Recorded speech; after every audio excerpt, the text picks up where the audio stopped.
Coucou la famille, j'espère que vous allez bien. Aujourd'hui, on va faire une petite vidéo spéciale charte. Mais avant, n'oubliez pas de liker, de partager, de commenter, de s'abonner à la chaîne. Avant de rentrer dans le vif du sujet, j'aimerais rappeler que la charte a été publiée depuis le 2 septembre 2023 dans le journal officiel de la République gabonaise. Elle est subdivisée en 5 grandes parties dans lesquelles on retrouve au total 62 articles. Elle a été rédigée par le CTRI sur la base des propositions et des recommandations des différentes composantes des forces vives de la nation, à l'instar des partis politiques, de la société civile, des organisations patronales, pour ne citer que ceux-là. En passant au peigne fin des 62 articles de la charte, il y en a 8 qui ont attiré mon attention et qui feront l'objet de cette vidéo. J'avoue que ma motivation première de lecture était la recherche de la durée de la transition. Malheureusement, elle n'y est pas mentionnée.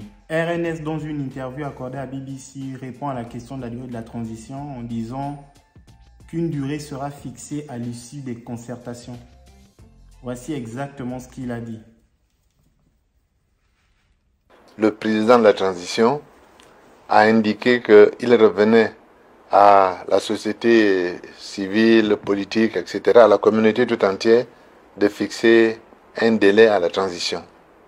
Donc, c'est lors des concertations que nous définirons la durée de cette transition. Dans le titre 1, valeurs, principes et mission de la transition, j'ai bien aimé l'article 10 du chapitre 4, liberté, devoirs et droits fondamentaux. J'ai bien aimé l'article 10 car il porte sur le respect de manière générale. Le respect de l'intégrité physique et morale, de l'identité, de la protection de l'intimité et de sa vie privée. En gros, l'article 10 dit que ta liberté s'arrête là où celle d'autrui commence. Toujours dans le titre 1 du même chapitre, les articles 12 et 13 m'ont interpellé car ils illustrent bien le cas de toutes les personnes détenues par le CTRI, dans le sens où ces personnes ont le droit à l'assistance d'un avocat, qu'il ne s'agit pas de détention arbitraire et surtout, et ça il faut toujours le rappeler, que tant qu'une condamnation pénale n'a pas été prononcée, tant que leur culpabilité n'a pas été établie, ces personnes sont présumées innocentes et ce malgré la condamnation du tribunal médiatique. Dans le titre 2, les organes de la transition, chapitre 1 du président de la transition, article 35, là par contre, il y a des choses qui m'ont gêné. Cet article me gêne pour les raisons qui suivent, le cumul de la fonction présidentielle avec la fonction de ministre de la Défense, le fait qu'il y ait probablement 2 salaires pour les 2 fonctions différentes et les avantages en nature qui vont avec. J'ai bien compris que le motif qui peut être plaidé, c'est la confiance, car le président n'a peut-être pas confiance dans le fait de déléguer la fonction de ministre de la Défense à un compatriote, mais on ne peut pas parler de restauration de l'appareil de l'État et des institutions qui vont avec et faire preuve de telles pratiques. Il aurait dû nommer un ministre de la Défense, quitte à nommer un pion, mais nomination quand même. Et ce, quelles que soient les craintes qu'il a en ce moment. Le meilleur moyen de rendre nos institutions fortes, c'est de respecter ces institutions-là. Et là, le fait de cumuler la fonction présidentielle avec celle de ministre de la Défense, pour moi, il y a quand même un bafouement des institutions. Enfin, ça ne s'explique pas et personnellement, j'adhère pas. J'ai pas adhéré, j'accroche pas avec cette réalité-là.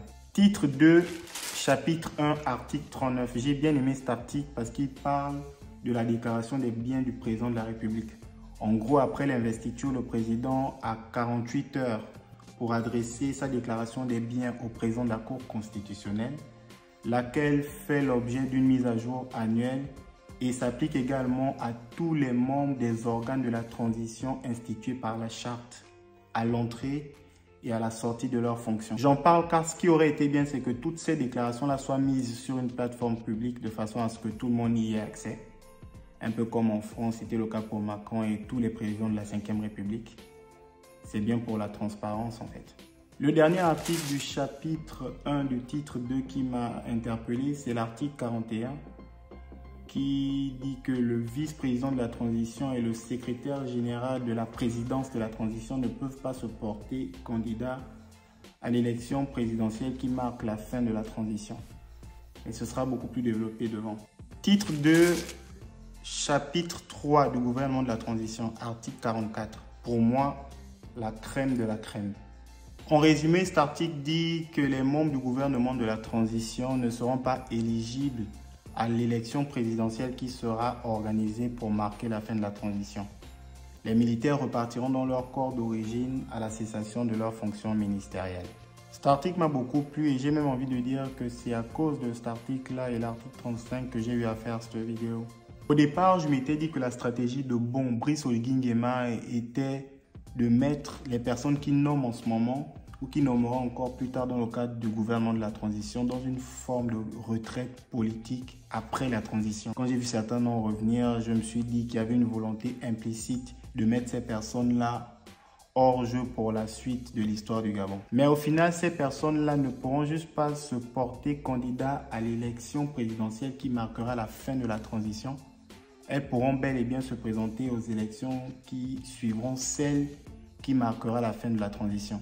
Cet article me plaît d'autant plus qu'il est bien écrit que les membres du gouvernement de la transition ne seront pas éligibles à l'élection présidentielle qui marquera la fin de la transition. Donc lui-même, y compris, sera hors jeu pour l'élection présidentielle qui suivra la fin de la transition. Je comprends mieux pourquoi A2O n'était pas trop chaud pour occuper un portefeuille ministériel dans le gouvernement de la transition.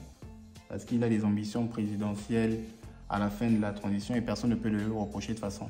Nous, ce qu'on espère, c'est juste que le président respecte l'article 34 de la charte. C'est très important. Et là, je pense que le Gabon tout entier l'attend au tournant dans ce sens-là. Titre 4, dispositions transitoires et finales, article 59. Tous les membres du CTRI et tous les acteurs ayant participé aux événements allant du 29 août 2023 à l'investiture du président de la transition bénéficient de l'immunité.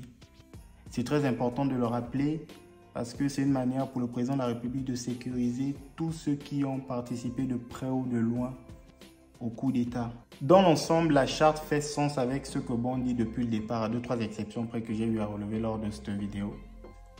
Je note au passage le fait que l'appareil de l'État et les institutions qui vont avec soient en grand chantier. Le genre de chantier que l'autre l'a laissé, que le sable. Du coup, ça prend énormément de temps. J'espère que la durée de la transition sera très vite connue et surtout, j'espère qu'elle sera respectée.